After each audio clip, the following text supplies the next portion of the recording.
അപകടാവസ്ഥയിലായ Kumbla കഞ്ചിക്കട്ടപ്പാലത്തിലെ concrete beam അജ്ഞാതർ തകർത്തു. ഇതിന് ബദലായി പാലത്തിന് ഇരുവശവും റോഡിൽ കുഴിയെടുക്കാൻ അധികൃതർ നടപടിയും ആരംഭിച്ചു. ദിസ് ന്യൂസ് സ്പോൺസർഡ് ബൈ ഗുണമേന്മയോട് കൂടിയ ഉൽപ്പന്നങ്ങൾ മിതമായ നിരക്കിൽ Sreekrishna hardwares MG road Kasaragod. ബുധനാഴ്ച രാവിലെയാണ് പാലത്തിലെ കോൺക്രീറ്റ് ബീം അജ്ഞാതർ തകർത്തതായി നാട്ടുകാർ കണ്ടത്. വിവരമറിഞ്ഞ് ഉദ്യോഗസ്ഥ സംഘം സ്ഥലം സന്ദർശിച്ചിരുന്നു. അടച്ചിട്ട പാലത്തിലൂടെ അനധികൃതമായി വാഹനങ്ങൾ കടന്നുപോകാനാണ് അജ്ഞാതർ കോൺക്രീറ്റ് ബീം തകർത്തത്. അതേസമയം ഇതിനു ബദലായി പാലത്തിന് ഇരുവശവും റോഡിൽ കുഴികളെടുക്കാൻ അധികൃതർ നടപടി ആരംഭിച്ചിട്ടുണ്ട്. അപകടാവസ്ഥയിലായ പാലം തകർന്ന് ഒരാളെങ്കിലും അപകടത്തിൽപ്പെട്ടാൽ പ്രതിഷേധിക്കാനിരിക്കുന്ന നാട്ടുകാർ തന്നെ പാലം തകരുന്നതിന് അവസരമുണ്ടാകുന്നത് ഖേദകരമാണെന്ന് അധികൃതർ പറഞ്ഞു.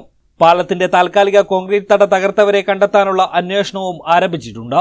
കഴിഞ്ഞ 4 വർഷം മുമ്പ് തന്നെ പാലം അപകടാവസ്ഥയിലാണെന്ന് കണ്ടെത്തിയിരുന്നു.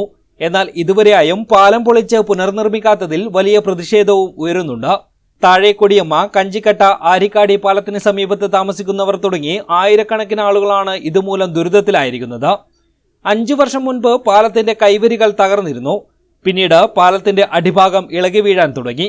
പ്രദേശവാസികളുടെ നിരന്തര പരാതിയെ തുടർന്നാണ് കളക്ടർ കെ ഇമ്പശേഖർ പാലം പരിശോധിച്ച ശേഷം വലിയ വാഹനങ്ങൾ കടന്നുപോകുന്നത് തടയാൻ നിർദ്ദേശിച്ചത്.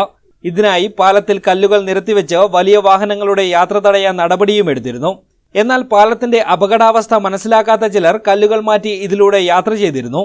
ഇതേ തുടർന്നാണ് പാലം പൂർണ്ണമായും അടച്ചിടാൻ ജില്ലാ കളക്ടർ നിർദ്ദേശം നൽകിയത്. കഞ്ചിക്കട്ട പാലം അപകടാവസ്ഥയിലാണ്. ഏത് നിമിഷവും തകർന്നു വീഴാൻ സാധ്യതയുള്ള ഒരു പാലമാണ്. അതിന്റെ അടിത്തൂണുകളൊക്കെ പൊട്ടിപ്പൊളിഞ്ഞിരിക്കുകയാണ്. അതുകൊണ്ടാണ് കാസർഗോഡ് ജില്ലാ കളക്ടർ എതിരെ ഗതാഗതം നിരോധിച്ചിരിക്കുന്നത്. അതുകൊണ്ട് തന്നെ നമ്മളെല്ലാവരും സഹകരിക്കേണ്ടതുണ്ട്. അതിലെ യാത്ര ചെയ്യാൻ പാടില്ല. നമുക്ക് വേണ്ടിയിട്ടാണ് ജില്ലാ കളക്ടർ ഗതാഗതം നിരോധിച്ചിരിക്കുന്നത്. പുതിയ പാലം പണിയുന്നതിനുള്ള നടപടിക്രമങ്ങൾ ആരംഭിച്ചിട്ടുണ്ട്. ഫണ്ട് ലഭ്യമാക്കാൻ MLAയുടെയും പഞ്ചായത്തിന്റെയും നേതൃത്വത്തിൽ ഫണ്ട് ലഭ്യമാക്കുന്നതിനുള്ള ശ്രമങ്ങൾ ആരംഭിച്ച കാര്യം നിങ്ങളെ അറിയിക്കുന്നു. നമുക്ക് ഇതുമായി കലക്ടറുടെ ഉത്തരവുമായി എല്ലാവരും സഹകരിക്കണമെന്നാണ് പറയാനുള്ളത്.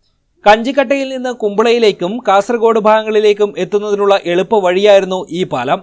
കർണാടകയിലേക്കും കാസർഗോഡേക്കും ചരക്കുകൾ എത്തിക്കാനുള്ള എളുപ്പ വഴി കൂടിയായിരുന്നു. പാലത്തിലൂടെയുള്ള ഗതാഗതം നിരോധിച്ചതോടെ യാത്രക്കാർക്ക് കട്ടത്തടുക്ക, സീതാങ്കോളി, ബംബ്രാണ, ആരിക്കാടി എന്നീ വഴികളിലൂടെ മാത്രമേ കുമ്പളയിലേക്ക് എത്താനാകൂ. ഏകദേശം 4 കിലോമീറ്ററാണ് യാത്രക്കാർ അധികം സഞ്ചരിക്കേണ്ടി വരുന്നത്. News bureau, Uppala.